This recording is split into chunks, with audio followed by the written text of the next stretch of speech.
Muy buenos días, tardes o noches. Mi nombre es Andrés González Vargas y soy licenciado en enfermería. Dentro de algunos datos de mi currículum les indico que en el año 2005 me incorporé al Colegio de Enfermeras de Costa Rica. En el año 2009 inicié mi proceso como docente a nivel de universidades privadas. En el año 2014 finalicé el curso en urgencias y emergencias en pediatría de la Asociación Española de Pediatría. Soy ex miembro de la Comisión Nacional de Enfermería Extrahospitalaria del Colegio de Enfermeras de Costa Rica durante el 2018 al 2020, finalizando ese último año como coordinador de la comisión. La Universidad Estatal a Distancia, en su Escuela de Ciencias Exactas y Naturales, en la Cátedra de Registros de Salud, les da la bienvenida al curso de primeros auxilios en el tema de valoración inicial de la víctima. Para dar inicio a este contenido, vamos a ver la primera intervención, valoración de la escena. Al observar la imagen que tenemos al frente, podemos imaginar un atardecer en una playa tranquilos, en el cual estamos disfrutando, pero en cualquier momento una situación normal como esta puede generar un acontecimiento, un sismo, un incendio, una caída, un ahogamiento, un paro cardiorrespiratorio. Esta escena que nosotros observamos tranquila y relajante puede llegar a convertirse en una escena en la cual tenemos que intervenir a nivel de primeros auxilios. Entonces, aunque la escena se piense que se encuentra segura, siempre debemos detenernos y determinar qué peligros se encuentran presentes. ¿Cuál es mi equipo de protección personal? Estas dos preguntas siempre me van a detener y van a frenar mi ímpetu de rescate, generando un pensamiento crítico hacia lo que es la seguridad de la víctima y los rescatistas. Asegurar la escena va a ser primordial para efectuar el acto consiguiente. ¿Y cuál es el acto consiguiente? Poder rescatar a la víctima como tal. Dentro de un escenario cualquiera donde nosotros encontramos una víctima y nosotros vamos a brindar ese rescate a la misma, tenemos que hacer una observación activa. Esta observación activa me permite a mí, como rescatista, determinar cuáles son los peligros que están presentes y cuál va a ser el equipo de protección que voy a necesitar para poder atender a esta víctima. Seguidamente tenemos que determinar cuántas víctimas hay en la escena.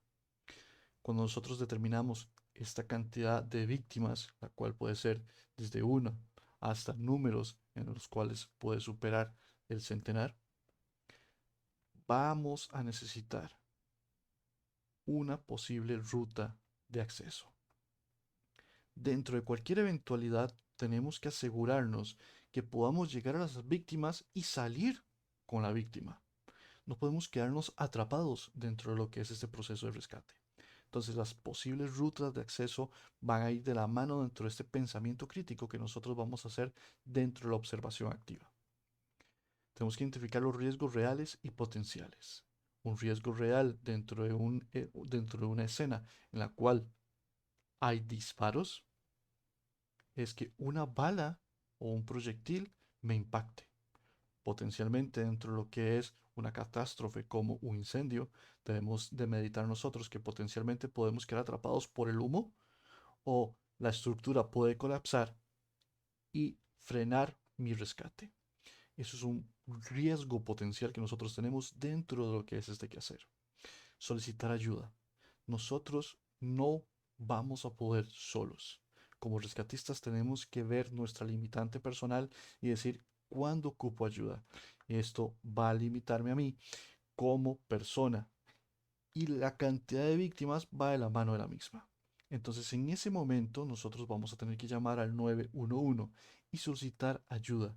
Pero tenemos que saber cómo vamos a describir esta escena, qué vamos a decir durante esta llamada telefónica, que va a permitir al que está al otro lado del teléfono interpretar la misma y poder despachar en sí todos los recursos necesarios. Entonces, cuando nosotros hacemos esto, tenemos que identificarnos y prestar el auxilio. Nosotros no vamos a tocar a las víctimas hasta que podamos haber generado en sí que la escena sea segura. Ya cuando nosotros llegamos y nos identificamos y determinamos que la escena es segura para la intervención como tal, vamos a identificar las lesiones que conllevó la misma. Estas lesiones vamos a identificarlas bajo un análisis clínico y este análisis va a permitir clasificar las mismas como lesiones traumáticas, en las cuales nosotros podemos encontrar un accidente que generó a la víctima diferentes situaciones que pueden o no comprometer de forma inmediata la vida del paciente. Bajo lo que es este principio, tenemos que identificar cuál es la cinemática del trauma. O sea, tenemos que saber nosotros, como rescatistas, cuál es el panorama clínico del paciente según la lesión. No es lo mismo que un vehículo a 100 kilómetros por hora impacte el costado de una víctima que un vehículo a 20 kilómetros por hora impacte a la misma víctima. Y tampoco es lo mismo que un vehículo a 20 kilómetros por hora impacte a un niño que impacte a un adulto. Las situaciones van a variar y las lesiones que yo puedo tener van a ser determinantes según la cinemática del trauma como tal. Adicionalmente a eso encontramos lesiones médicas en las cuales podemos encontrar un brote de diarrea, un cuadro de vómitos, un cuadro de alergia, un cuadro de dolor clínico que me puede generar a mí que el paciente entre en un shock. Y por último, y sumamente importante, este es el grupo etario. Estoy atendiendo niños pequeños, estoy atendiendo adolescentes o estoy atendiendo adultos.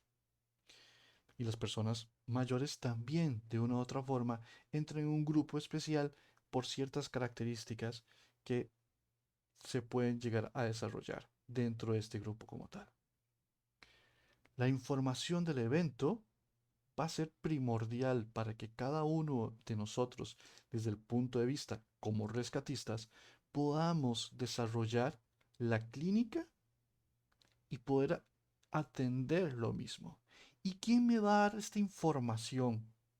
Acá tenemos dos posibles focos de información, lo que es la víctima como tal o las que estaban dentro del escenario cuando nosotros como rescatistas llegamos. Por ende, siempre tenemos que preguntar qué pasó. Si la víctima está inconsciente, no me va a poder responder, pero por ende tengo que buscar a un tercero que me pueda dar información de la misma. Acá hay una normotecnia que nosotros podemos utilizar para poder identificar los puntos más críticos dentro de lo que es esta lesión. La S es de síntomas. Entonces, ¿qué síntomas presentó el paciente si el paciente está inconsciente? Si el paciente está consciente, ¿qué síntomas presenta? Esa es la pregunta que tenemos que hacer y poder nosotros identificar cuáles son estos mismos. Posteriormente a eso, tenemos que velar por alergias. Esa es la A. ¿Qué alergias tiene el usuario? ¿Por qué? Porque las alergias pueden conducirme a mí a una situación en la cual yo administro un tratamiento y el paciente es alérgico y complico más el cuadro. Medicamentos. ¿Qué medicamentos toma él? ¿Toma para el corazón? ¿Toma para la diabetes? ¿Qué medicamentos está consumiendo el usuario en este momento?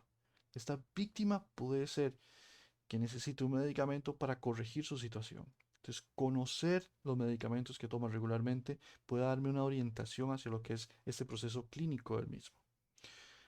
Patologías. ¿Qué enfermedades padece el paciente? Entonces, nosotros tenemos que llegar y preguntarle, ¿usted padece del corazón? ¿Usted padece del azúcar? Para que esta persona me pueda comprender de mejor manera. Entonces, las patologías, las enfermedades que tenga de fondo a nivel crónico, pueden darme una orientación a nivel clínico también dentro de lo que es el proceso de lesión. La última comida. ¿Cuándo fue la última ingesta de esta víctima? ¿Por qué? Porque nosotros tenemos que prever riesgos. Uno de los riesgos es una broncoaspiración.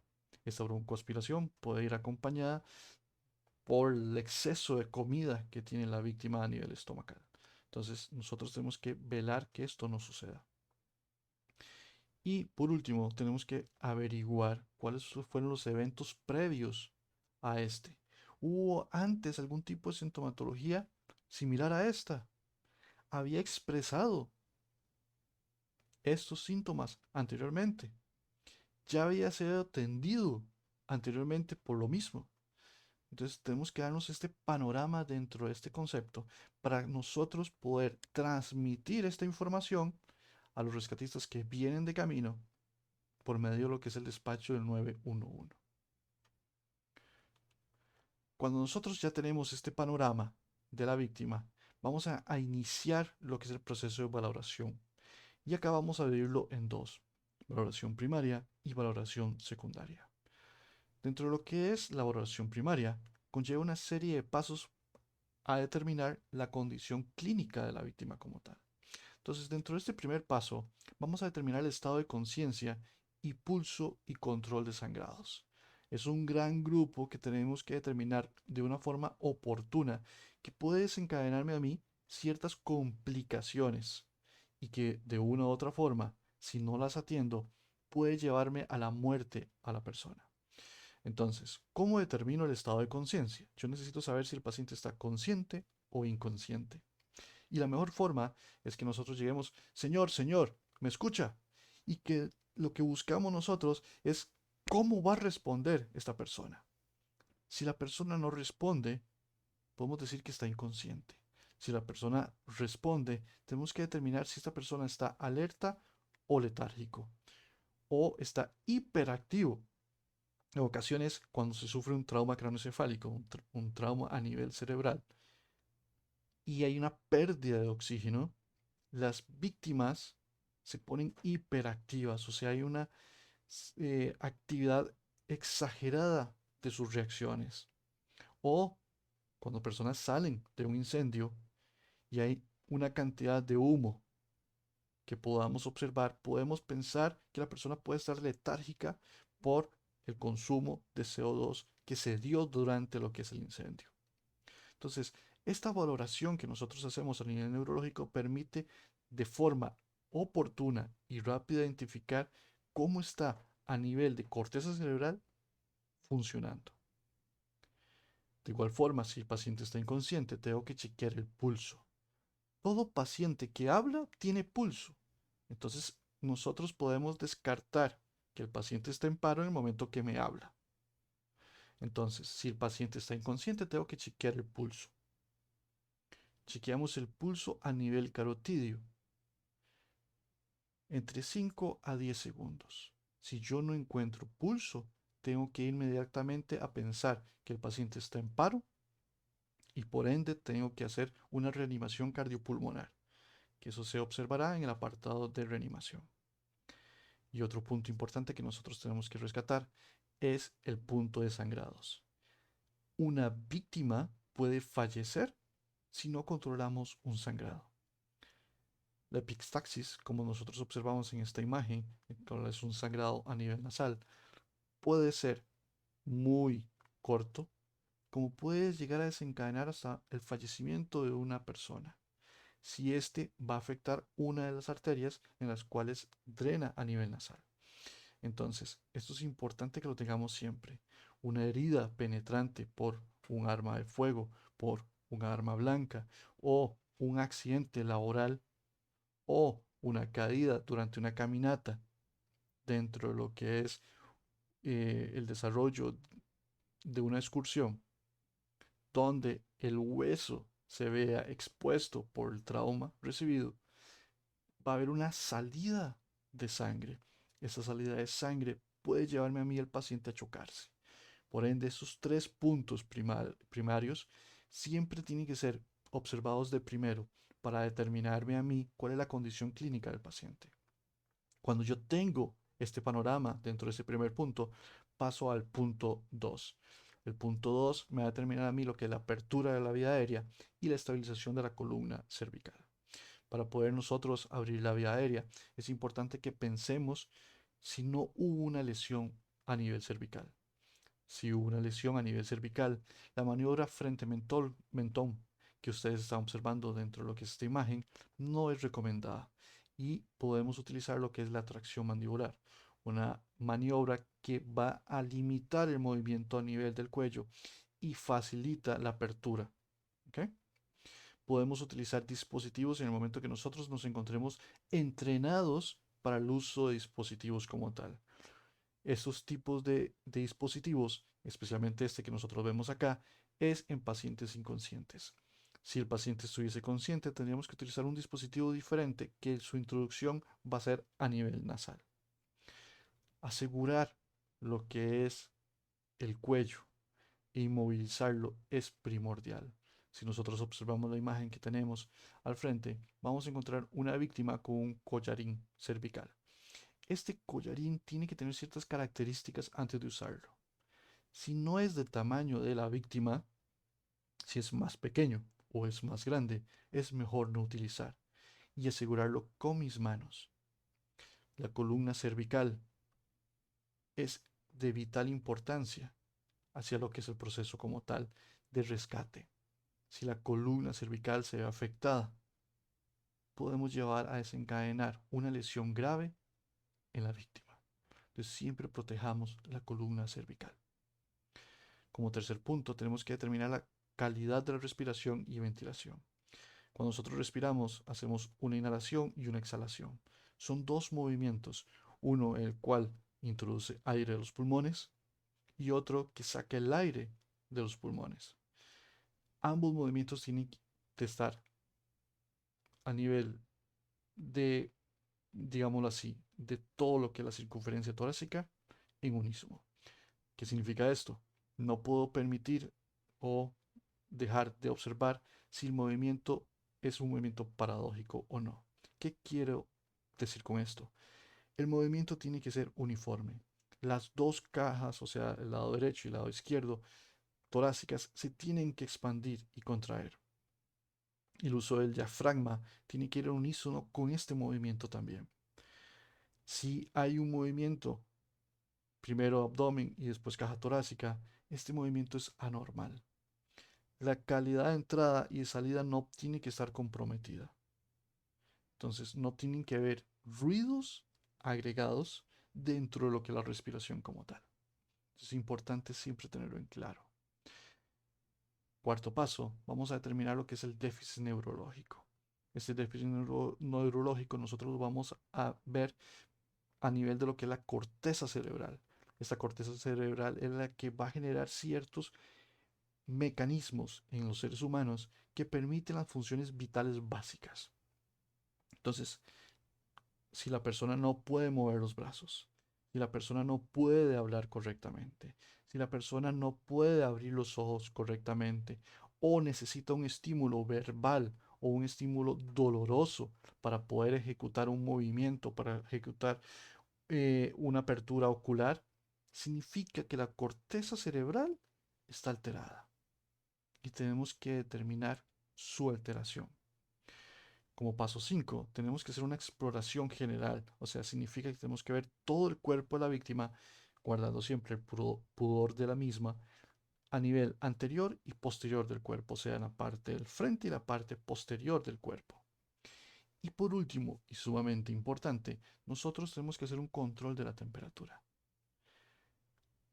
Si la víctima pierde sangre, es más posible que el cuerpo se enfríe. Si un paciente se enfría, puede chocarse. Entonces siempre tenemos que mantener el control de la temperatura. Cuando nosotros hicimos esa valoración inicial, ya determinamos la víctima, cantidad, aseguramos la escena, nos aseguramos nosotros, hicimos esa valoración primaria, viene la valoración secundaria. Recordemos que la valoración primaria es para determinar lo que puede llevarme a mí a actuar inmediatamente para poder salvar la vida del paciente. Entonces es importante que lo tengamos presente. Dentro de la evaluación secundaria, conlleva profundizar en los hallazgos de la evaluación primaria, siguiendo un orden lógico y determinar los problemas adicionales. Como primer paso, vamos a valorar los signos vitales, dentro de los cuales vamos a encontrar la frecuencia cardíaca. La frecuencia cardíaca se tiene que tomar por un minuto. Entonces, puede ser carotidio, en el cual nosotros vamos a sentir durante todo un minuto, digámoslo así, cada latido cardíaco. Lo normal sería que nosotros tengamos entre 60 y 100 latidos por minuto. Más de 100 latidos por minuto entramos en una taquicardia y menos de 60 latidos por minuto en una bradicardia. Esto varía un poco dentro de lo que es el panorama a nivel de paciente pediátrico, donde la frecuencia puede oscilar hasta 120 latidos por minuto, pero nunca por debajo de los 60. Entonces, esto es importante que lo tengamos presente. Otro signo vital importante a tener en cuenta es el llenado capilar. Nosotros a nivel de que es el lecho unguial, vamos a tener que la uña tiene un color natural. Al oprimirla durante aproximadamente 2 segundos, la misma pierde el color rosado y cambia a nivel blanquecino. Cuando nosotros soltamos la presión de la uña, la misma tiene que volver a un color rosado que tenía anteriormente. Si tarda más de 2 segundos de volver a su color normal, significa que el paciente tiene una pérdida del volumen. Entonces, el llenado capilar es un llenado capilar lento. El paciente se encuentra con una deshidratación. Entonces, es un concepto que nosotros tenemos que tener siempre presente. El otro signo vital que nosotros tenemos que tener es la frecuencia respiratoria. Y como les comenté, es la entrada y salida. Esto se valora durante un periodo de un minuto, en el cual nosotros vamos a ver cómo se expande y se disminuye el tórax del paciente. Esto me va a indicar a mí una respiración, expansión y contracción del tórax. Nosotros, a nivel de personas adultas, respiramos aproximadamente entre 16 a 18 respiraciones por minuto. Se puede llegar hasta 20. Más de 30 es peligroso. Dependiendo de la patología y el trauma, las personas pueden aumentar su respiración por minuto entre 24 a 26. Siempre con la intención de que nosotros como rescatistas tengamos las técnicas emocionales para disminuir su ansiedad y por ende que cambie su respiración y disminuya la misma. Respiraciones menores a 12 podríamos pensar en alguna necesidad de un aporte adicional de oxígeno, situación que compromete la participación de agentes terceros de soporte avanzado. Entonces es importante que nosotros lo tengamos presente. La temperatura, un signo vital de suma importancia, especialmente en tiempos de pandemia. Entonces, la temperatura que nosotros tenemos que tener ronda entre los 36 a 37.5. Posteriormente a ello, ya podemos empezar a hacer análisis de que el paciente sacó una febrícula. Entonces, la víctima se encuentra con un proceso infeccioso, posiblemente. Menos de esas temperaturas mencionadas va a generar en mí que el paciente puede entrar en hipotermia, lo cual yo como rescatista tengo que abrigar para que no pierda calor. La mejor forma de abrigar a una persona dentro de lo que es un proceso de lesión es con una manta térmica. Esas mantas térmicas son fáciles de llevar y puede rescatarme a la víctima como tal. Y por último tenemos lo que es la presión arterial, sin dejarla de, de lado hacia lo que es su importancia. Está colocada de última solamente para ver lo que son los procesos, pero no es que signifique que es menos importante. La presión arterial va a determinar a mí cómo está el bombeo de sangre a nivel del cuerpo. Entonces, ¿qué recomiendo? Que usen dispositivos electrónicos. El escuchar la presión arterial requiere, digamos así, un entrenamiento a nivel auditivo. Entonces, los dispositivos que se encuentren electrónicos y que estén equilibrados siempre van a permitirme a mí saber cómo está esa presión arterial. La presión arterial ronda entre los 120 a 80 milímetros de mercurio. Podemos tener presiones de 110-70, 60, que dependiendo de la víctima son completamente normales. Recordemos que cuando la víctima se encuentra a nivel supino, o sea, acostado sobre su espalda, la presión va a disminuir.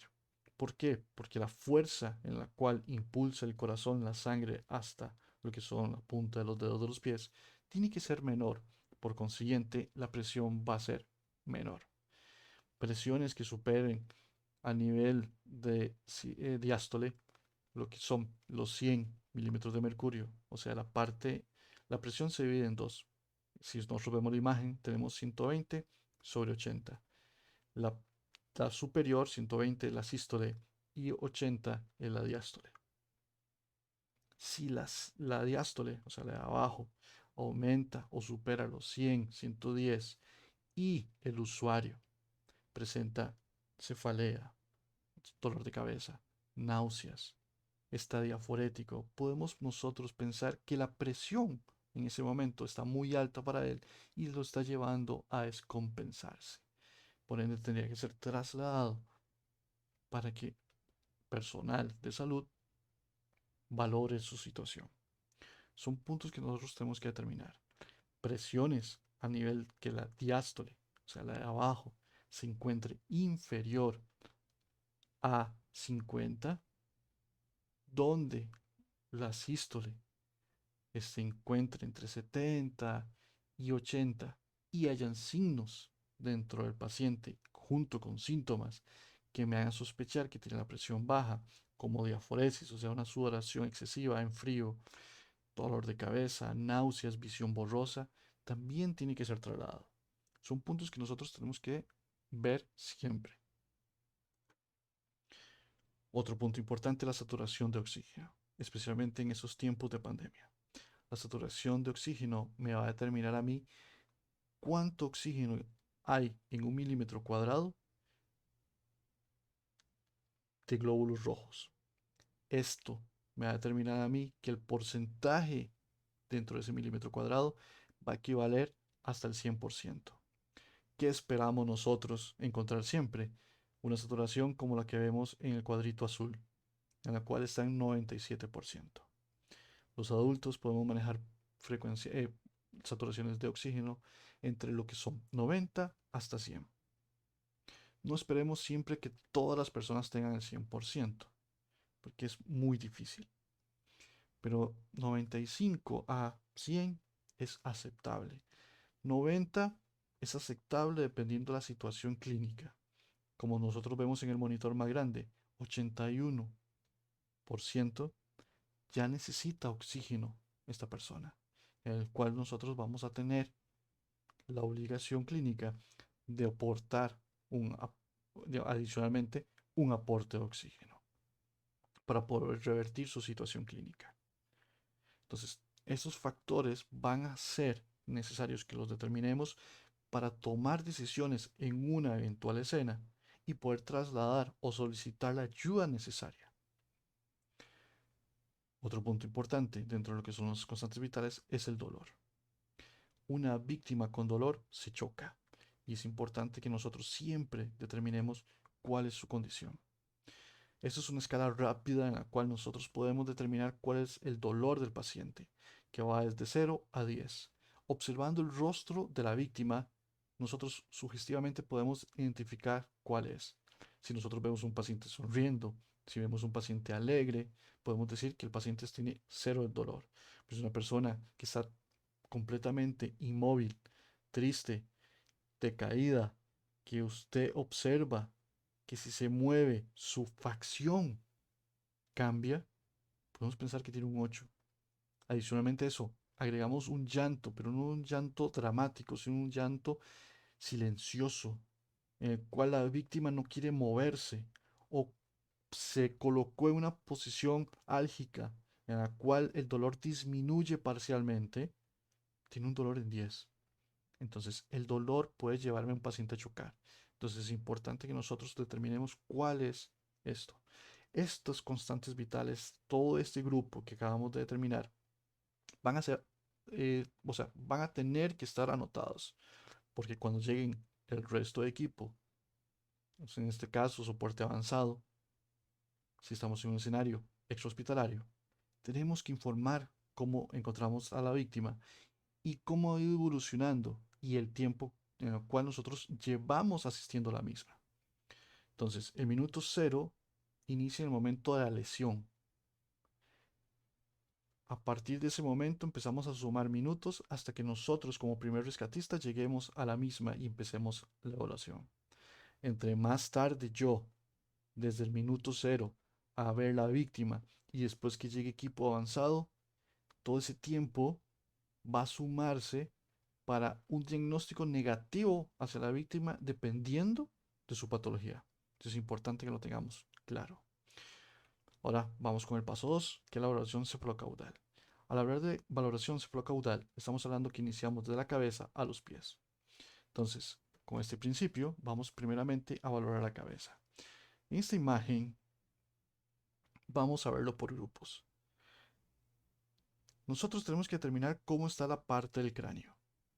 El cráneo tiene que ser íntegro. Nosotros palpamos con guantes, siempre con guantes, el cráneo. El cráneo no tiene que tener hendiduras ni gradas, que se sienta cuando nosotros lo palpamos un cráneo redondo.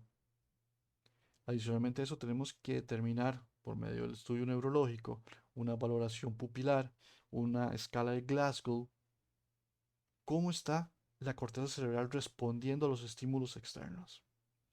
Tenemos que ver cómo están los ojos, que no tenga un borde morado el mismo. Si yo observo un borde morado alrededor de los ojos, puedo determinar que tiene un síndrome de mapache. Esto me puede orientar a mí que el paciente sufrió un trauma craneoencefálico severo y que hay una ruptura de la base del cráneo.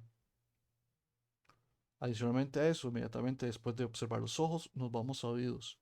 Primeramente, que el pabellón auricular se encuentre presente. Y adicionalmente a eso, que no haya salida de líquido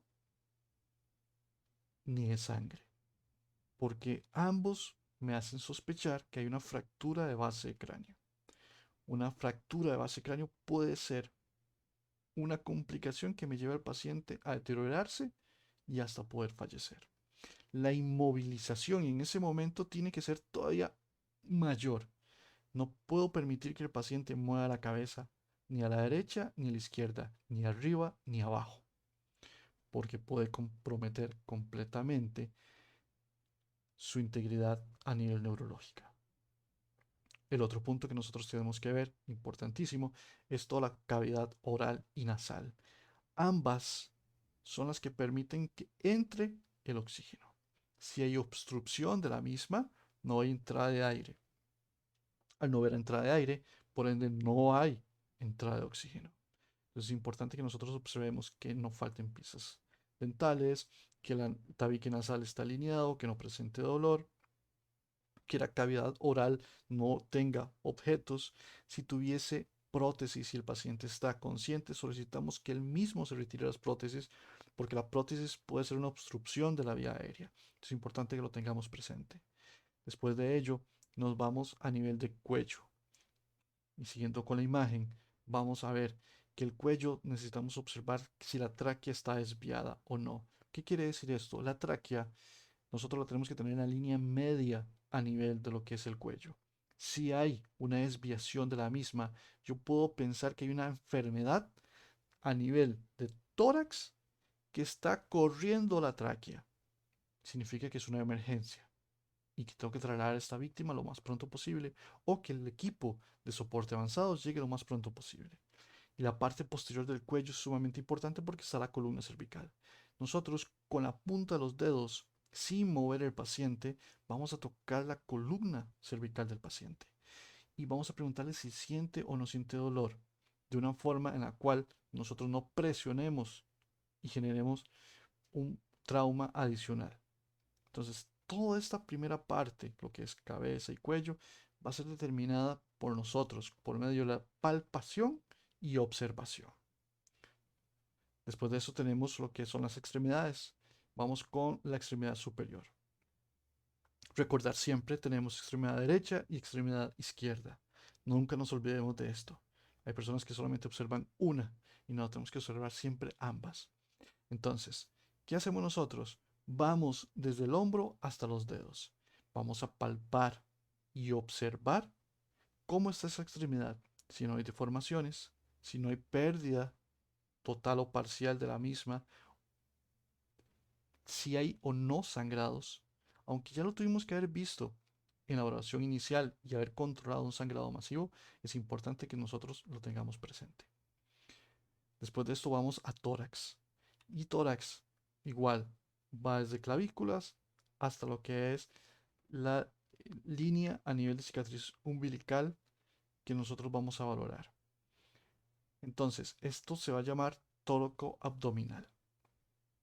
Todo esto lo vamos a observar, lo vamos a palpar y lo podemos percutir. El percutir es dar unos golpecitos sobre lo que son diferentes espacios para determinar cómo está esa entrada de aire. Si a nivel de caja torácica yo percuto y escucho un sonido en el cual me indique a mí que hay como un vacío, o sea, es un sonido muy agudo, en el cual yo escucho boom, boom, cuando percuto, puedo pensar que el pulmón está colapsado, o sea, se reventó la membrana que cubre los pulmones, que es la pleura, y se llenó de aire. Cuando se llena de aire no puede ventilarse. Ahora, si yo golpeo y no escucho nada, es un sonido muerto, puedo pensar que el pulmón está lleno de líquido. Y si estamos hablando de un trauma, un accidente automovilístico, una caída a nivel de excursión, o lo atropelló un conductor porque andaba en una excursión en bicicleta, puedo pensar que el trauma hizo que el pulmón, la pleura, se comprometiera y llenó la cavidad con sangre. Igual pasa a nivel de abdomen. Cuando percuto y está con un sonido hiperresonante, ese sonido me indica a mí que hay aire. Pero si es mate, hay sangre. Si un abdomen, cuando yo lo palpo, o sea, lo toco, y es duro, duro, duro, eso se le conoce como abdomen en tabla.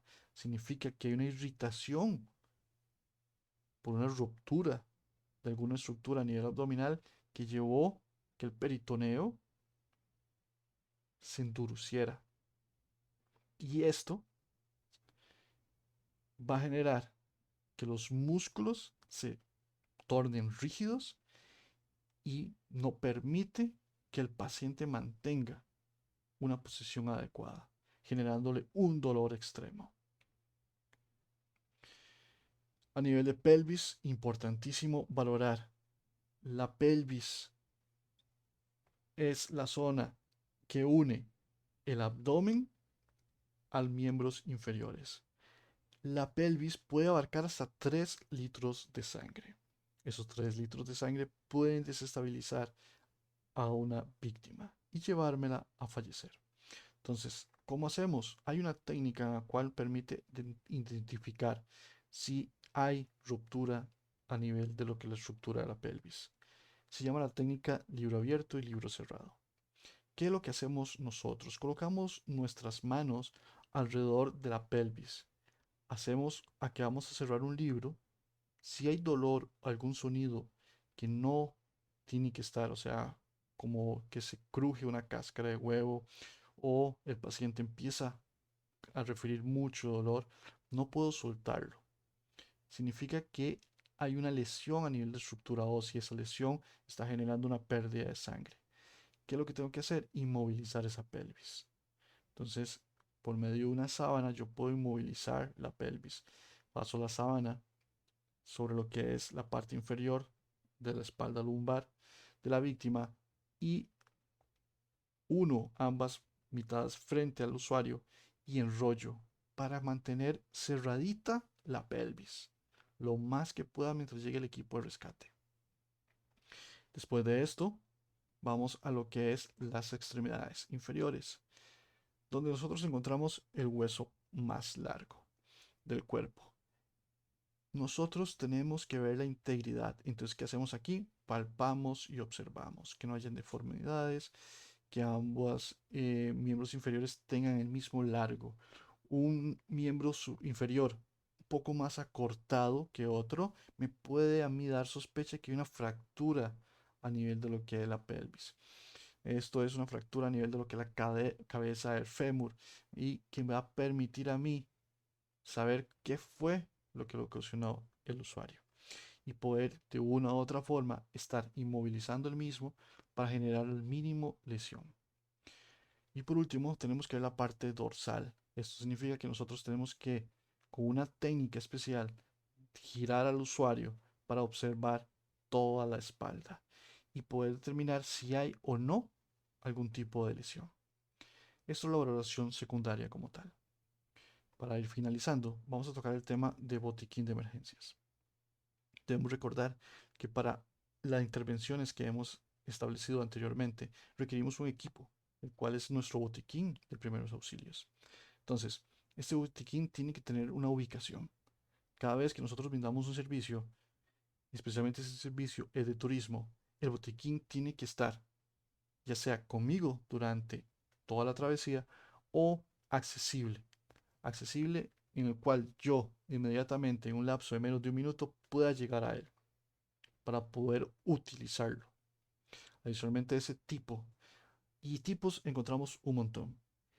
Que se recomienda que sea una caja rígida, impermeable o un maletín impermeable de características de orden lógico.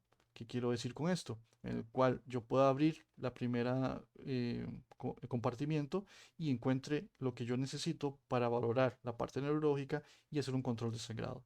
El segundo compartimiento voy a encontrar todo el equipo de manejo vía aérea. Abro un tercer compartimiento y puedo atender un tipo de sangrado no grande que pueda comprometer la vida, sino alguna escoriación o alguna herida cortante que no esté sangrando. Entonces, todo esto eh, tenemos que tenerlo nosotros. Y ese tipo de maletines son muy funcionales. Los maletines ya se venden industrialmente y vienen con el equipo. Dependiendo del conocimiento que nosotros tengamos en primeros auxilios, así va a ser el maletín que nosotros vamos a utilizar. Contenido. Esto va a depender de mis conocimientos y de la actividad que estemos realizando. No es lo mismo hacer una excursión controlada a una playa nacional que ir a una caminata en un cerro. ¿Por qué? Porque el tipo de lesión que se puede presentar entre una y otra va a variar. Entonces, al variar ese tipo de lesiones, implican que yo conozca las mismas y pueda anticipar y llevar el equipo que yo necesito. Y por último, la cantidad. Y esto va a depender de la cantidad de personas que vayan conmigo. Entonces es importante que nosotros siempre sepamos que si yo llevo 50 personas a una excursión, de una u otra forma, tengo que tener el equipo básico, por lo menos para atender este 10% si llegase a haber víctimas. Pensemos que en un escenario, lo más que yo voy a poder atender sin que hayan víctimas graves, sino lesiones de que se cayó la persona durante la caminata, eh, agarró el palo que no tenía que agarrar y se punzó con una espina.